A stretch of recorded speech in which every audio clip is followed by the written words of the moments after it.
Hello. Today I'm going to continue my summary of Peter Berger's The Heretical Imperative. We've now reached chapter 2, which I've subdivided into sections for ease of recording.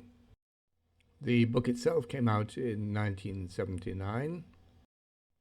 We'll cover the first two parts of this chapter in the present video. That's Many Realities and Religion as Experience. When the external socially available authority of tradition declines, individuals are forced to become more reflective, to ask themselves what they really knew and what they only imagined they knew when the old tradition was still strong. This normally forces people to turn to their own experience. Humans are empirical creatures. Our own direct experience is always the most convincing evidence for the reality of anything. For example, toothache. The word of reality experts is convincing when it is supported by social consensus, but when the consensus begins to disintegrate, then we may listen to competing reality experts. We are then forced to ask what we ourselves really know and believe. This cognitive dynamic applies to any belief that goes beyond the immediate self-authentication of a toothache, especially religious beliefs, with modernity producing a built-in crisis for religion as a result. Thus modernity produces a much more deliberate reflection about religion and the evidential nature of religious experience. Indeed, this is what has happened, first in the West, especially in Protestantism, with its closer relationship to modernity than other religions, and then globally through modernization. There are important differences in experience between what Max Weber termed religious virtuosi and everyone else. For mystics and the like, the direct experience of religious realities are immediately self-authenticating, like a toothache for most of us. They may well reflect about their own experience, and some mystics have also been great thinkers, although it is likely to be in terms of the religious tradition of their own social milieu. Other people may sometimes have had fugitive and intimational religious experiences, but mostly their religious beliefs are grounded in a socially mediated tradition, so may come to realize that empirically their beliefs are not unquestionable, not undeniably real, or absolutely certain, and that they have been shaped by their particular social milieu. They may take the traditional affirmations of their tradition by society and by religious virtuosi as evidence, but remain skeptical, not knowing whether their quest will lead to certainty or uncertainty. The modern situation is almost unique in the sheer availability of accounts of religious experience. It's easy to obtain copies of the great texts of all religions, and in university towns to find actual groups practicing a variety of them, and even attend serious academic courses about them. They can also choose to ignore all of these accounts and groups. It's a choice. This book argues that the heretical imperative can be used as an aid to religious faith and reflection on it, as well as a challenge to inherited certainties. Berger's approach is phenomenological. From an empirical standpoint, religious experience is a human phenomenon. We have to bracket all meta-human explanations during an empirical inquiry. The phenomenological approach to religion involves investigating a phenomenon in terms of the manner in which it appears in human experience, without raising the question of its ultimate status in reality. Reality is not experienced as one unified whole. Rather, it has zones or strata with greatly differing qualities. Alfred Schultz's concept of experience of multiple realities, for example, dreaming, wakefulness, getting lost in an intense aesthetic experience, such as listening to a piece of music, the ordinary everyday.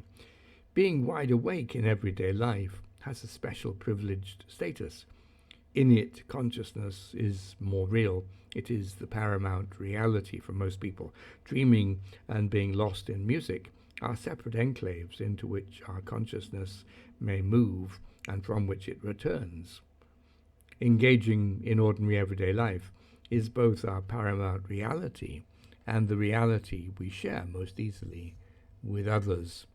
It is socially confirmed and has the strongest plausibility structures.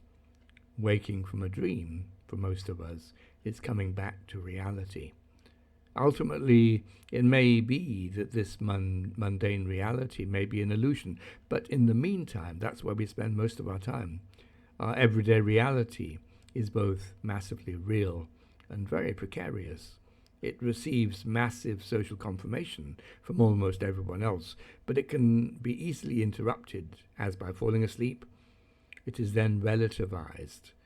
For example, if people have experienced a dreadful event or an accident or something. We are normally conscious of being in everyday life, along with most other people we know, but there are also sometimes ruptures in this mundane reality. These can include religious experience, but also physiological processes such as dreams, being in the borderline state between being asleep and being awake, intense physical experiences such as pain and pleasure, toothache, orgasm, and hallucinations, including those caused by drugs. Again, some ruptures may be not obviously physiological, as with the theoretical abstraction of science and mathematics, and aesthetic experiences, for example, listening to music intensely. Comic experiences, the sub-universe of a joke.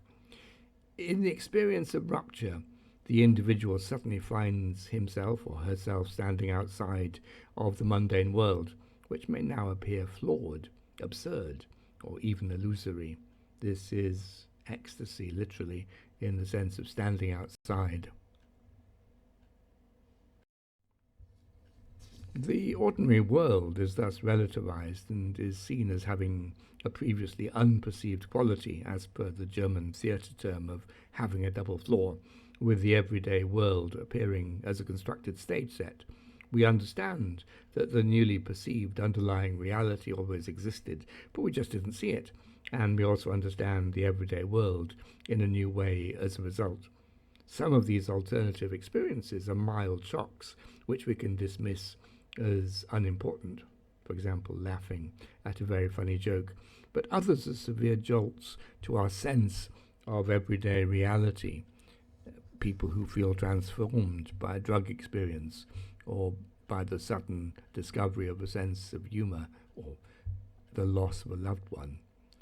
Rupture can be reached by deliberate means through, for example, taking drugs, getting drunk, cultivating an aesthetic experience, engaging in physical adventure such as climbing a mountain or traveling to a wilderness, but they can also be involuntary, as with illness and bereavement.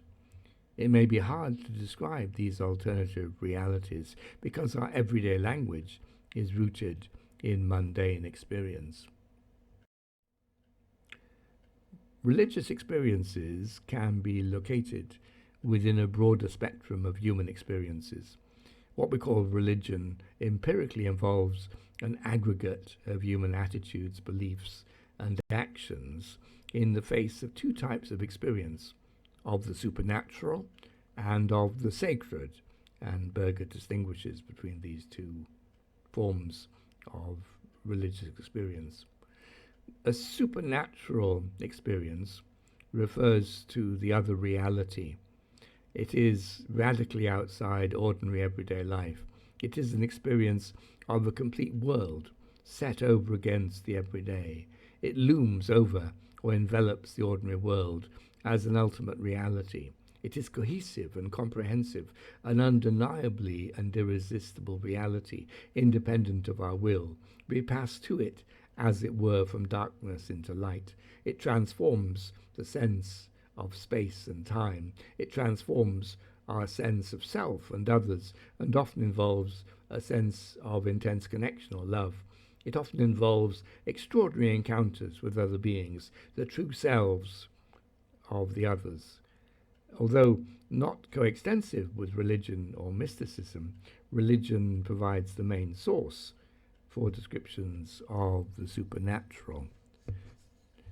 Berger also mentions briefly about mysticism, seeing it as an avenue to the supernatural via immersion in the putative depths of an individual's unconsciousness. The mystic encounters the supernatural within himself or herself. But there are also forms of mysticism which are not religious. Religion is not the same as the experience of the sacred. Some religions are not mystical. The supernatural is external to the individual and not found within him, although even in these religions eruptions of mysticism have occurred. The second form of religious experience is what Berger is terming the sacred.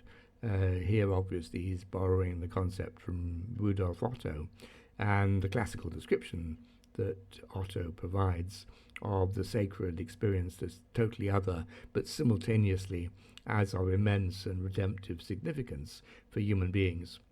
And both of these qualities are intrinsic to the experience of the sacred, but there's an inevitable tension between them. Thus, Otto refers to the terrible mystery of the sacred.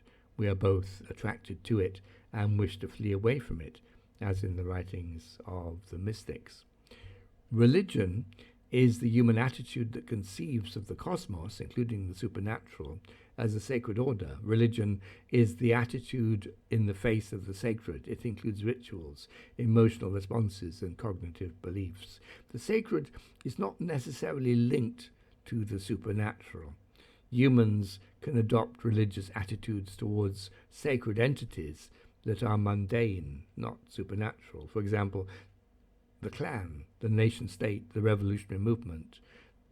They can also adopt a non-religious attitude towards supernatural experiences, as in the case with magic and parapsychology.